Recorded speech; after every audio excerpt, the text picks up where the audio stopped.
we could transition this two different ways, which I don't know how to. Welcome back to TFDD Whiskey. I'm Max. I am Jonny.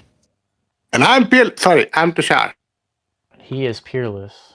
The nose on this thing, I love. Like, I've had it at the club, I've had it somewhere else, I want to have it again. But my memory is shit. Bro, the nose on this go crazy. Uh-huh. That's right. This is the first... I almost get like a... I'll say this is the first Peerless product that I smell, and it doesn't smell like Peerless. Because Peerless has this... What do you mean by Peerless?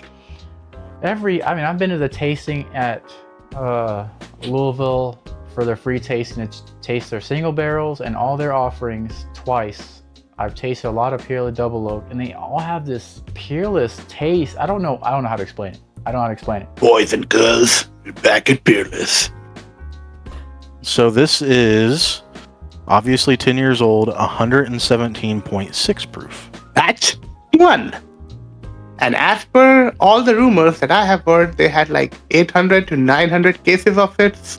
And half were released at the distillery and half will go on online, like retail shops. So you guys everywhere should see some. But again, it's Peerless. The retail at the distillery was $195, I believe. $206 out the door. Out the door. So, and Peerless pricing is like the stock market. Stock market, you never know which one you're gonna get. Sometimes it's $85, sometimes it's $135. Nobody knows. So, for what we have $200 bottle from the distillery, exclusively released last Wednesday, where Jonny went and got, and shout out to our Discord guy, Andrew Rich, who was there with Jonny and Eric, and he got me one. That's how I have it. And Max doesn't get anything. He just gets delivered. He's a big, busy guy. He's running the world, so we just give everything to him at his doorstep. Yes. Now let's review Peerless. I want to know what Max thinks on this. I don't think he's a fan. And I'm pretty sure this is a high rye bourbon. Oh, I was about to say that too. I didn't know that, but that's my guess right now. Yeah, it's a high rye. It's a high rye. I get a lot of like darker fruits on the palate, like grapey, like I don't know. To me it goes all over the place, but I love it. Like it's almost like it reminds me of like I don't know if you guys have ever smelled like someone smoking a pipe. Like a pipe tobacco grapey, just like it's funky, but it's good. For me, I know it's not a note that anybody will care, and it just sometimes my notes go more than notes and shapes and textures. Drinking this feels like touching a red velvet cloth for some reason. I don't know why I feel like that. Like something very velvety about it reminds me. Like it's pretty oaky for 10 years. I would say that. Yep. Like you can feel the oak, but it has that sweetness and caramel very much attached to it, and the high rye definitely shows up on the palate. Like you can get that mid-rye sweetness, but I'm getting so much other caramel, oak, sour, velvety kind of feeling from it. Kind of reminds me when you said dark fruits, like a strawberry cake in that matter. Okay. It doesn't have that kind of butterscotchy, cakey vibe, but it reminds me. It's in my head. That's what I'm getting. So I'm more aligned with Jonny on this. I get the grapiness. I get no caramel. I don't get caramel. I get a grapey. No. I get an intensity to it that drinks higher than its proof. And I think you said it's 117. What did you? 119? Yeah, 117. 117.6. It kind of like explodes like maybe like 2 seconds after it's in your mouth and gets like really intense. That's why I thought rye. Yep. So this has to be like a high rye or something. I'm like, damn. Yeah, there's that cherry oak that you usually get with older products. I would attribute to like, like when we had that Michter's that one time that I thought was like fucking 15 years old. I was like, damn. You get that cherry oak, that grape, that I can see the tobacco. and it's intense. Yeah. No, I'm with you guys. Like I get all of those notes, but I feel that's what it reminds me of. Like it meant me to somewhere there. Like when I was drinking, I'm like, oh, this is so velvety, like red velvet. Kind of just went there, and I lived in that space. But You're talking about texture? it has opened up texture, and just texture wise, 100% texture wise. And I have had this whiskey now 3 times, and the first time I had it was at a cigar place, so there was a lot of things. I still liked it. Second time it was a bottle share, still liked it. Today, actually reviewing it for the channel and just drinking it with you two, I'm really, really impressed with this whiskey. No, this is like, I know. In the past, Tushar, you've had their toasted, and at that point, you're like, this is the best Peerless I've had. And I agreed before. This is definitely the best Peerless that they've ever released. It's not straying far from stereotypical bourbon though. It is really good, delicious, thick. The only thing I'll add to that, Max, is when I said that I like the toasted more than the double oak. When I tried double oak, that was my favorite double oak. When I like the toasted, then I tried the toasted rye. I wanted toasted rye. Like I've been increments of their releases.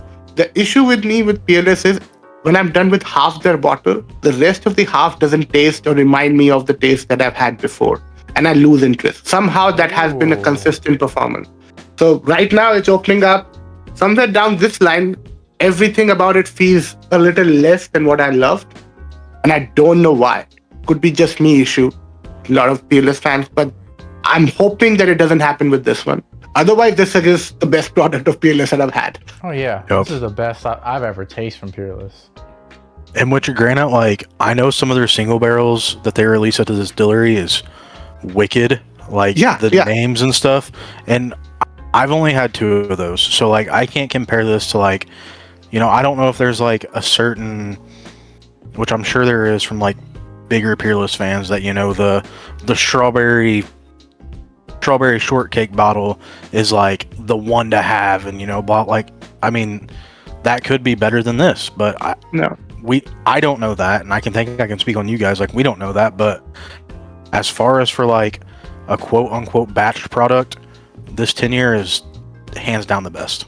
I agree. Yeah, no, to all of that, it's we in whiskey reviews, we learn to do reviews and understand whiskey by a lot of A and B comparison, remembering what we drank from them previous, and then comparing it. The only caveat I'll put, and it's my personal caveat, is when you're drinking something right now at this moment, whatever you're feeling about it, is that exact moment, that's what it matters. What you felt about it before doesn't matter. If it's good right now, that's what you're going to say. If it's bad right now, that's what you're going to say. Like, before we started this video, I gave Jonny a blind sample. He liked it, but he liked the other named sample. The blind sample was Heaven in 22. I was thinking in my head, he'll try it, he'll be like, oh my God, because I really like it, everybody likes it. But he preferred something else. 2 months down the line, he tried it from my bottle and be like, oh my God, this might be the best bourbon. That exact point in time when you're trying it is what your review is based on. It could change. So at this moment, this is the best Peerless.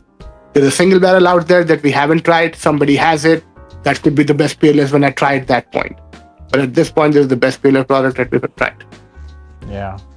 Now, what would you guys say for a beginner? Beginner less than 6 months. Thumbs where you got them.